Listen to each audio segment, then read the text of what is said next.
Rondell Ransom entered Columbus Academy in ninth grade. His father, Ron, graduated in 1989.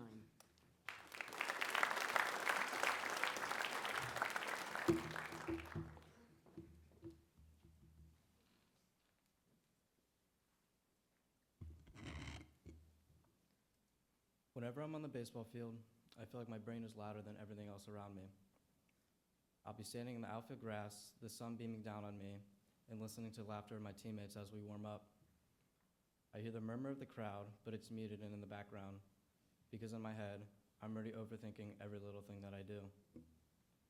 Instead of just playing and trusting all the work I've put in my whole life, I question everything from my stance in the batter's box to my positioning on the field. Inside my head, my own voices tell me things like, this doesn't feel right, or that I look dumb. I'll even compare myself to others, thinking, why can't I do it more like them? And when I get these thoughts in my head, it's hard to come back from. Everyone looks so relaxed and loose, and I'm just worrying about messing up. I'll overthink something like my swing or a throw, and then get mad at myself. Baseball is something I'm supposed to love, and I do, but sometimes I just get in my head and end up making mistakes I was scared of in the first place, which just causes my confidence to tumble. This is just one example, but there are many other moments in life that I simply hate because I've struggled with having confidence in myself. Like meeting new people or getting called on in class, it all just leads back to one thing, my lack of confidence. I've struggled with confidence pretty much my whole life. Sometimes I feel great, but then there are times when the smallest things can throw me off. If I messed up in school, I think I'm dumb. If a moment is awkward, I think it's my fault. When I have a bad baseball game, I think I'm not good enough. So when I came to Academy my freshman year and heard I had to do a junior speech, I immediately wanted to drop out. I always just thought of how nervous I would be. And it didn't help that we had to give speeches in English class, and I was sweating bullets for that. So I couldn't even imagine how I'd feel giving a speech to the whole school.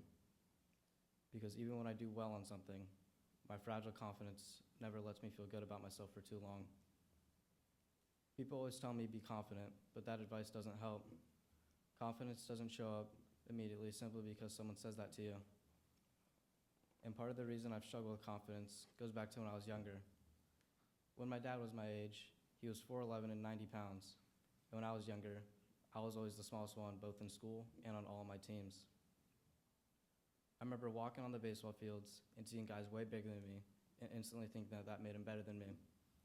And when you're the smallest, if you aren't perfect, you start to think that you're not good enough, that you're weaker and worthless. Even now, after I've grown, I'm no longer the smallest. This mindset persists, and I still go into a game thinking the same things, that I'm not good enough, strong enough, ready to compete with everybody else.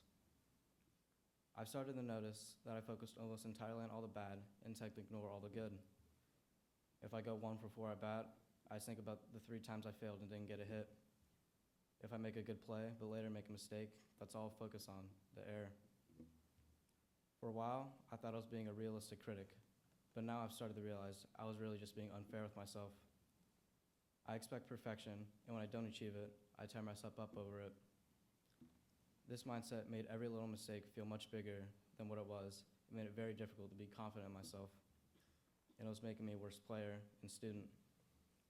So recently, I've been trying to change the way that I think. Instead of replaying the one mistake over and over again, I'm trying to recognize all the positives, whether it's a good play in the field or doing well on a challenging quiz. Although it's hard, I'm learning to just let the mistakes be learning opportunities rather than a means of critiquing myself. One memory I have is a couple years ago when I had a PBR event where I practiced for my summer team, which is just a showcase. I remember arriving early in the morning and walking up to the table to check in. They would put a number on my hand, which they used to track who you are. They also gave you a shirt, and I remember asking for the small size, and the shirt swallowing me whole because of how big it was. Since there was nothing I can do about it, I just walked over to the wall and set my stuff down. When they finally called us all together to get the event started, I remember looking around and seeing a swarm of people who are at least a foot taller than me. And in that moment, I just thought, why am I even here if everyone would run faster, throw harder, and hit better than me? We go through the showcase, and in every section of it, I'm just in my head telling myself that these kids are so much better than me. We get to the last part, which was hitting, and the people that ran the event wanted to get all these metrics, like how hard you hit the ball or how fast you swing. While waiting for my turn, I just kept thinking in my head how badly I wanted to leave, so I walked up to my dad and asked if we can go. And when he asked why, I said something along the lines of how bad I was going to do, but was just ready to leave. After a short conversation with him, I eventually decided to stay in fear of disappointing him. And in the end, I didn't even do that bad.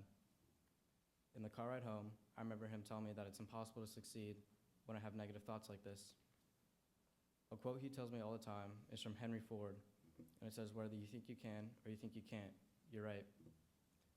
It took me a while to actually get it because I never paid attention to these conversations because I was always so angry when we had them. And looking back now, I realized how right he was, and he was just trying to get me out of my own way. I'm still not the biggest guy. I still overthink, but now I'm more aware of it. I catch myself when my mind starts becoming negative and try to shift my thinking. I'm learning that confidence doesn't come from having an ego or pretending that you never mess up. It comes from humility, from knowing you still have things to work on, but also knowing that you belong. And with the help of my family and friends, I'm finally starting to believe it.